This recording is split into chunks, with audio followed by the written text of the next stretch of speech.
Quando a gente sai da consulta, então, se for um tratamento clínico, a gente tem algumas coisas que a gente tem que colocar sempre em mente.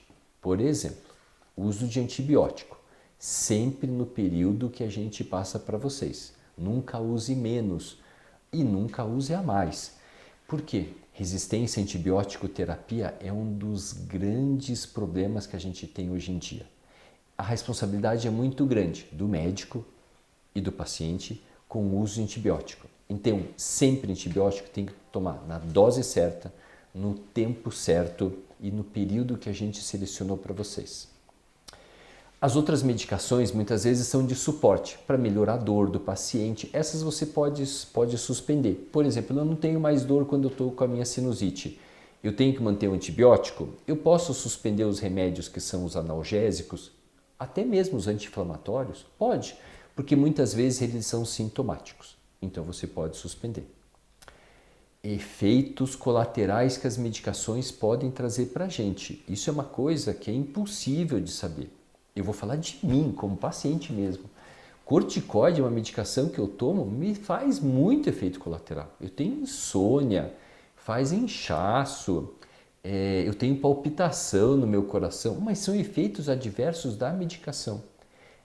Quando a gente nunca tomou a medicação, é impossível a gente saber se a medicação vai fazer mal para a gente ou não. Por isso que é importante a gente tomar a medicação e se tiver alguma dúvida sobre a medicação, avisar a gente que surgiu alguma dúvida, alguma vermelhidão, alguma mancha pelo corpo, e isso sim pode estar relacionado com a medicação. E pode ser com analgésico, pode ser com anti-inflamatório, pode ser com antialérgico, pode ser com antibiótico. Então essas são algumas dicas que você tem que ter em mente. Efeitos adversos, divide com a gente. Muitas vezes os efeitos adversos não estão relacionados com a medicação que a gente está tomando, mas pode estar relacionados com a doença que a gente tem no momento que a gente está tratando. Mas isso quem vai tirar dúvida não tem que ser vocês, como paciente. Tem que ser a gente como médico. Por isso que é importante a gente sempre ter uma interação. Eu atendo muito doença crônica, muita rinocinusite crônica, que o tratamento de caráter na tentativa de ser curativo realmente são as cirurgias. Mas muitas vezes a gente faz tratamento que a gente chama de resgate do doente. Ele tem uma doença crônica, mas ele sofre um processo de agudização. O que é isso? A doença crônica ela se torna muito mais sintomática do que normalmente ela é.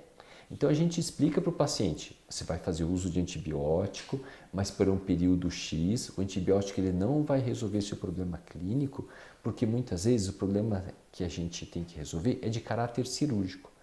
Mas o paciente, às vezes, ele insiste em ficar tomando antibiótico de repetição para não ter que fazer cirurgia, que às vezes é a conduta mais certa a ser feita. Isso é um processo muito equivocado, porque o uso de antibiótico para uma doença que é crônica, que só a cirurgia resolve, isso só vai debilitar muito mais o seu corpo. Quer ver um dado bem legal? O uso de antibiótico, que é amoxicilina com clavulanato, que é utilizado por muitas vezes por os pacientes, às vezes de rotina, ela pode mudar o seu microbioma, ou seja, que são as bactérias que vivem no seu intestino, que têm a capacidade de absorção de micronutrientes durante 6 meses. Isso mesmo. 7 dias de antibiótico pode destruir a sua flora intestinal durante 6 meses. E muitas vezes a gente escuta o paciente falar que ele teve perda de imunidade, porque ele está tomando antibiótico muito de repetição. Vocês vão ouvir falar muito sobre isso. Isso são problemas gastrointestinais por uso abusivo de antibiótico. Isso pode destruir muito seu sistema imunológico, além de pele, cabelo, unha e outras comorbidades que estão relacionadas com o uso crônico de antibiótico. Somente com supervisão médica e sempre mantenha confiança no seu médico, porque ele que acompanha suas doenças crônicas é importante ele estar ciente dos remédios que você vem tomando.